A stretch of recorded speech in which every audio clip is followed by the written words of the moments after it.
सच्चिदानंद रूपाय विश्वोत्पत्त्यादि Hathaway तापत्रय विनाशाय श्री कृष्णाय वयम नमः। सत कहते हैं अविनाशी को, जो पहले सत्य था, मध्य में सत्य है और अंत में सत्य ही बचता है, उसे हम सत्य कहते हैं। दूसरी बात चित्त। चित्त मायने होता है प्रकाश। जिस प्रकार से हमें कोई ग्रंथ पढ़ना हो तो हमें प्रकाश की आवश्यकता होती है, लेकिन जो परमात्मा अपनी प्रकाश से सारी दुनिया को प्रकाशित कर रहा है उसे हम चित्त कहते हैं। और तीसरी बात है आनंद है। वो आनंद का मायने क्या होता है? आनंद का मायने होता है, कुछ लोग सुंदर भोजन करेंगे, भोजन कराने वाले ने पूछा कैसा लगा, बोले बड़ा आनंद आया। ये आनंद नहीं है, ये मात्र जीविका स्वाद है। कुछ लोग एसी आदि के कमरे में विश्राम करते हैं, प्रातः काल पूछा, बोले कैसा लगा, बोले बड़ा आनंद आया। ये आनंद नहीं है, ये हमारे शरीर का सुख है। सच में यदि देखा जाए तो आनंद बाहर होता ही नहीं, आत्मा की अनुभूति का नाम ही आनंद है। कृष्ण के स्वरूप को पहचानना ही आनंद है। इसीलिए सत्य भी भगवान श्री कृष्ण हैं, चित्त भी भगवान श्री कृष्ण हैं और आनंद भी भगवान श्री कृष्ण हैं। विश्वोत्पत्त्यादि हेतवे, जो विश्व की उत्पत्ति करता है, लय कर देता है,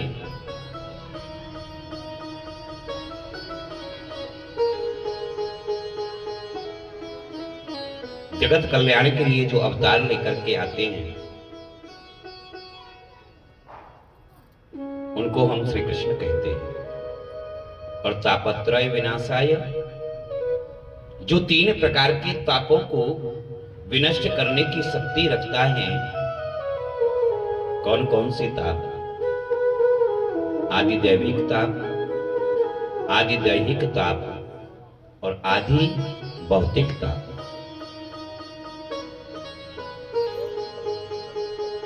ये तीन प्रकार के ताप हुआ करते हैं और इन तीन प्रकार के तापों को परमात्मा का जो नाम होता है, परमात्मा का जो चिंतन स्मरण होता है, वह नष्ट कर देता है। और तुलसीदास बाबा तो बड़े सुंदर ढंग से कहते हैं, इन तीनों तापों के बारे में बाबा ने बड़े सुंदर ढंग से बताया है और कहते हैं कि दैहिक भौतिक तापा राम राज्य का हो नहीं व्यापा।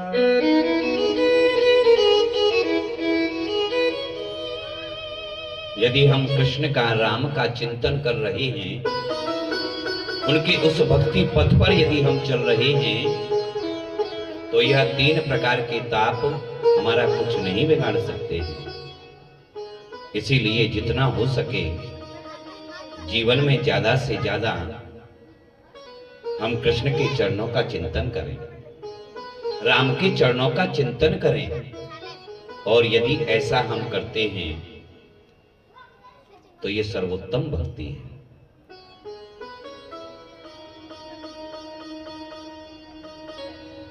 जीवन में दान पुण्य इत्यादि हमें सब करना चाहिए,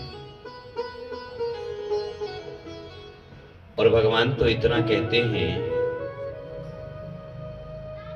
कि यदि तुम भक्ति करोगे, तुम मेरे मार्ग पर चलोगे, तो मैं तुम्हारे जीवन के सारे कष्टों को दूर करूंगा। और संसार के लोगों को यदि देखा जाए तो कोई भी व्यक्ति ये नहीं कह सकता है कि मैं दुखी नहीं हूं। सब लोग किसी ना किसी बात से, किसी ना किसी क्रिया से दुखी हैं।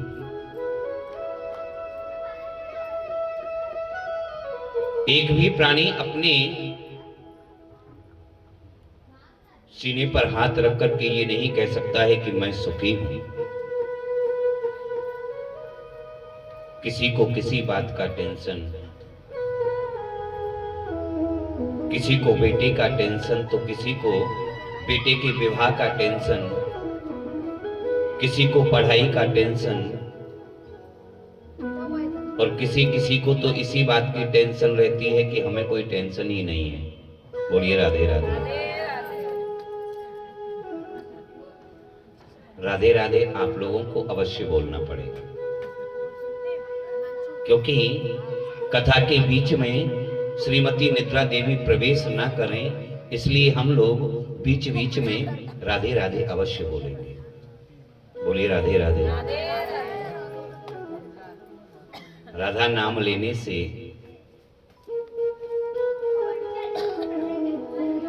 आपके मुख से राधा नाम निकलेगा और मुझे कथा बोलने की शक्ति प्रदान होगी। कोई भी व्यक्ति सुखी नहीं है, और कहते हैं कोई तन दुखी, कोई मन दुखी, कोई धन बिन रहत उदास,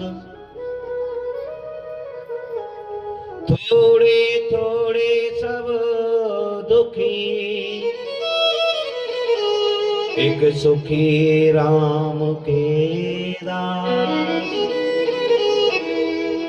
कोई तन से दुखी है, कोई मन से दुखी है। सुखी कौन है? वही सुखी है जिसके जीवन में कृष्ण का आश्रय है। राम नाम का रस जिसने पी रखा है, कृष्ण नाम का धन जिसने कमा रखा है, बस वही सुखी है। बाकी कोई भी व्यक्ति संसार में सुखी नहीं है। कबीर जी अपनी भाषा में कहते हैं कि कबीरा सब जग निर्धना और धनवंता नहीं कोई, धनवंता सोई जानिए जाके राम नाम धन हो।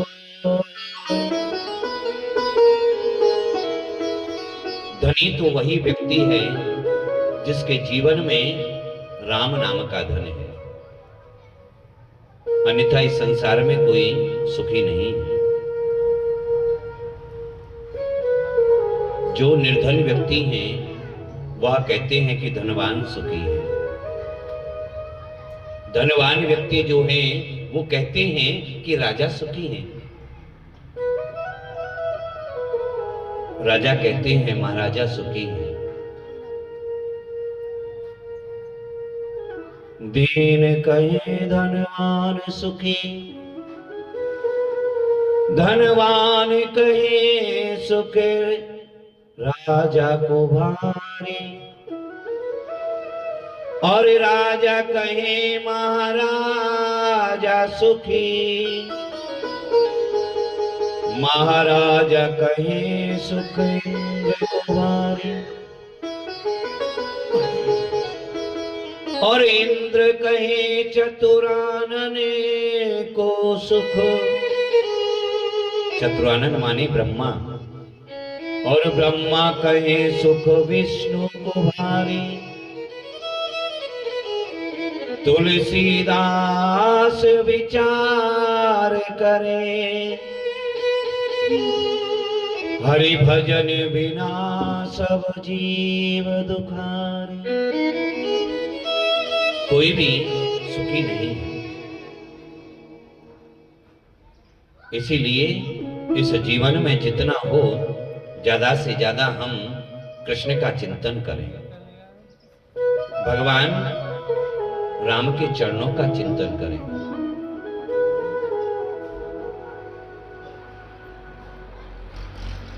और यदि हम ऐसा करते हैं तो हमारे जीवन में भगवान की कृपा होती है।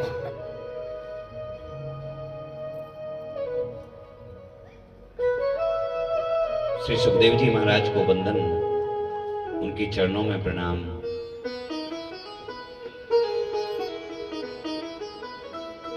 एक बार बोलिए राधे राधे। जिस प्रकार से हम लोग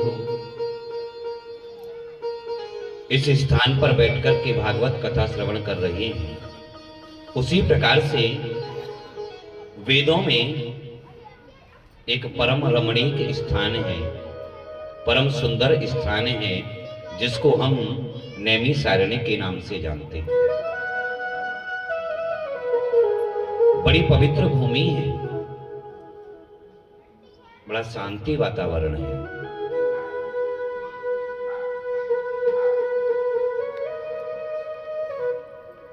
जिस प्रकार से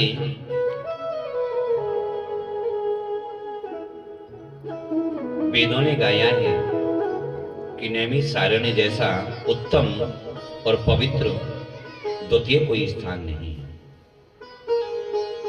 आइए हम उसी नैमिषारण्य क्षेत्र में चलते हैं, जहां पर 88,000 संतजन विराजमान हैं। और जो ये 88,000 संतजन विराजमान हैं, ये सभी बहुत लंबी आयु वाले हैं।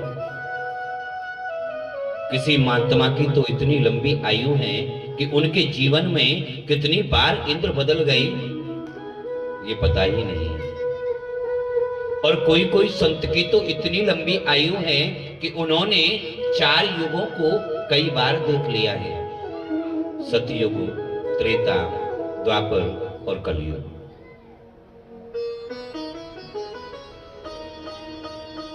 और ये सभी सद्गृहस्थ ऋषि हैं। आज ये सभी संत जन एक स्थान पर विराजमान हैं और भगवान की चर्चा कर रहे हैं। आज इन्हीं संतों की मंडली के मध्य में श्री सूत जी महाराज का आगमन हुआ। और जो ये सूत जी महाराज है ना, ये वेद व्यास जी के परम प्रिय लाडले शिष्य हैं, जिनकी आयु मात्र 20 वर्ष की है। और 20 वर्ष की आयु वाले सूत जी महाराज को जब 88,000 ऋषियों ने अपने समीप आते हुए देखा तो उनका स्वागत करने लगे, जय जयकार करने लगे। पधारिए, आइए, आपका स्वागत है। सूत जी महाराज ऋषियों के इस व्यवहार को देख करके कहते हैं, आप क्या करते हैं? आप मुझे प्रणाम कर रहे हैं? नहीं नहीं, मैं ही आपके चरणों में प्रणाम करता हूं, क्योंकि आप तो सब मुझसे बहुत लंबी आयु वाले हैं। आप मुझे प्रणाम करें ये अच्छा नहीं लगता। ऋषियों ने बड़ा सुंदर जवाब दिया है, बड़ा सुंदर उत्तर दिया है। और ऋषि जन कहते हैं कि धन वृद्धा बल वृद्धा आयु वृद्धा तथैव च ते सर्वेपि ज्ञान वृद्धाश्च किंकरा शिष्य किंकरा। ऋषिजन कहते हैं कदाचित कोई बल में बड़ा होता है, कदाचित कोई धन में बड़ा होता है, कदाचित कोई ऐश्वर्य में बड़ा होता है, लेकिन सबसे बड़ा तो वही होता है जिसके पास ज्ञान होता है, जिसने ईश्वर को जान लिया है, वह सबसे बड़ा होता है। इसीलिए तो हम आपका स्वागत करते हैं, और हम तो आपसे केवल इतनी प्रार्थना करेंगे कि आप हमें भगवान की कोई ऐसी कथा सुनाएं, कथा सुने हम और दुख दूर हो संसार के लोगों का। कितनी सुंदर बात कही है। कथा सुने हम और दुख दूर हो संसार के लोगों का। कृष्ण प्राप्ति करम शाश्वत साधनम तदात्मना। कृष्ण के चरणों की प्राप्ति हो, कृष्ण के चरणों में हमारी प्रीति बढ़े, ऐसा आप ऐसी भगवान की सुंदर कथा श्रवण कराइए। एक बात और कहूं, संत विद्वानों के पास जाकर के कभी व्यर्थ के प्रश्न नहीं करने चाहिए। बोलिए राधे राधे। संत विद्वानों के पास जाकर के कभी ये प्रश्न मत करो कि मेरी फैक्ट्री कैसे चलेगी, या मेरा अमुक कार्य जो है वो कैसे चलेगा। संत विद्वान के पास जाकर के तो केवल इतना प्रश्न करो कि कृष्ण के चरणों में हमारी प्रीति कैसे होगी,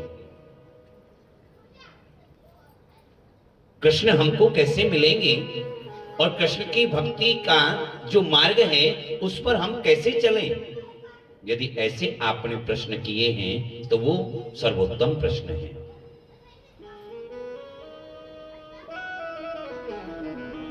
शौनकादिक ऋषियों ने श्री सूत जी महाराज से यही पूछा कि संसार के लोगों को कृष्ण की प्राप्ति कैसे हो, ये आप हमें बताइए।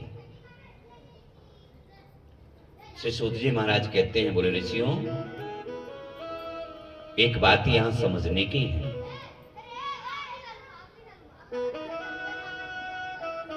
आखिर हमारा जीवन क्या है?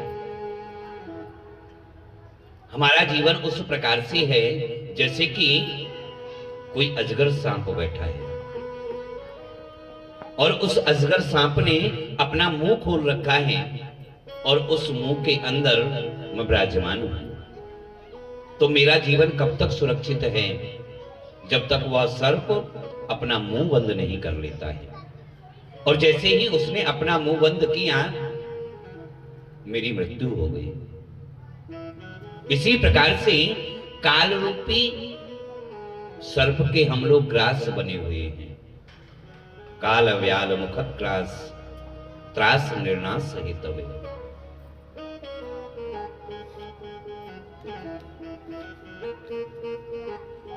क्यों व्यर्थ की चिंताओं को करना?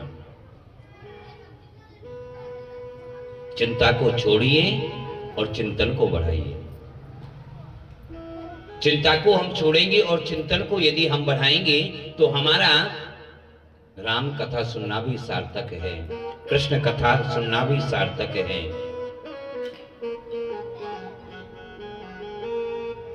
ये सब भगवान के चरणों में प्रीति कराने वाले हैं। और मानव की सबसे बड़ी ये भ्रांति है कि वह चिंता ज्यादा करता है और चिंतन नहीं करता। चिंता को मिटाओ और चिंतन को बढ़ाओ।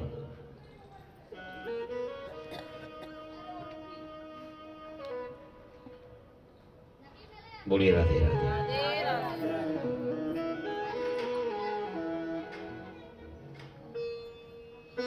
एक बार श्री सूत जी महाराज कहते हैं कि भागवत श्रवण का अधिकार कभी कभी देवताओं को भी नहीं मिल पाता है।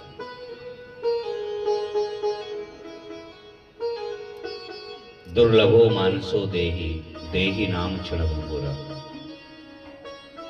ये मानव की जो देही है ना, ये बार बार नहीं मिलती। और इस मानव जीवन में जब हमको मानव जीवन मिला है, उसको भी हम यदि व्यर्थ के कार्यों में ही समाप्त कर दें तो फिर क्या फायदा है ऐसे मानव जीवन से।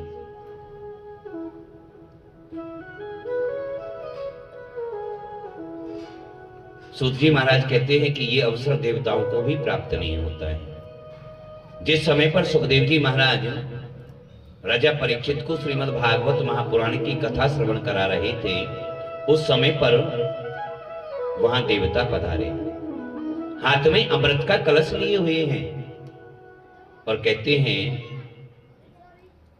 बोले कि सुखदेव जी आप ये स्वर्ग का लाया हुआ अमृत राजा परीक्षित को पिला दें, जिससे कि यह अमर हो जाएंगे, और जो भागवत रूपी अमृत है उसे आप हमें पिला दें, जिससे कि हमारा जीवन धन्य हो जाए। और इस अमृत कलश की आप अदला बदली कर लीजिए। तो कहते हैं, एवं विनिमय जाते, एवं विनिमयी जाते सुधा राज्ञा प्रिय प्रीतमा। सुखदेव जी के मन में बड़ा देह हुआ और उन्होंने कह दिया कि ये स्वर्ग का अमृत आपको नहीं मिल सकता है।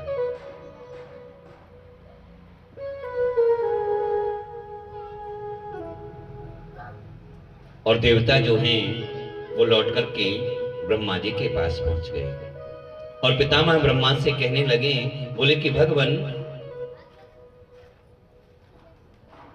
आज हम सुखदेव जी महाराज के समीप पहुंचे, वो परीक्षित को भागवत अमृत पिला रहे थे। हमने जब उनसे कहा तो उन्होंने हमें अभक्त जान करके भागवत अमृत का पान नहीं कराया।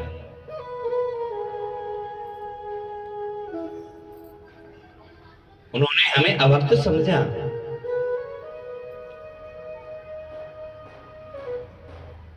तो क्या हम इसके अधिकारी नहीं हैं?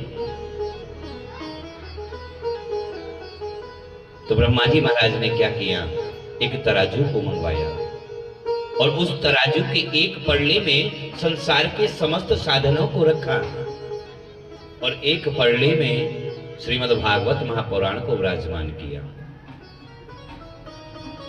समस्त साधनों का जो पड़ला है वह ऊपर की ओर चला गया और श्रीमद् भागवत महापुराण का जो पड़ला है वह नीचे की ओर रह गया, क्योंकि जिसमें वजन होता है वही नीचे की ओर झुकता है। फलदार वृक्ष को यदि हम देखेंगे तो उसकी डालियां हमेशा नीचे की ओर झुकी रहती हैं। वह हमें विनम्रता सिखाता है।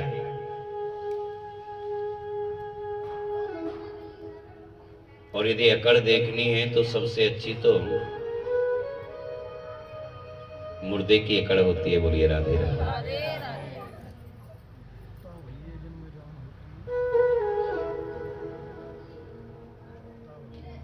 और सत्य है, झुकता वही है जिसमें जान होती है, अकड़ तो मुर्दे की पहचान होती है। फलदार वृक्ष हमेशा नीचे की ओर झुका रहता है। तो ब्रह्मा जी ने जब उसी तराजू लेकर के तोला तो कहने लगे कि देवताओं, ये भागवत ग्रंथ कोई पोथी नहीं है, ये कोई किताब नहीं है, ये तो स्वयं कृष्ण स्वरूप है। श्रीमद् भागवताक्षोयम प्रत्यक्ष कृष्ण एवं ही, ये तो स्वयं कृष्ण का स्वरूप है और इसको श्रवण करने से जीवन धन्य हो जाता है। और वही श्रीमद् भागवत महापुराण की कथा आज हम लोग यहाँ पर श्रवण कर रहे हैं। जिस कथा को आज से लेकर के और 7 दिन तक आप बड़ी भाव और श्रद्धा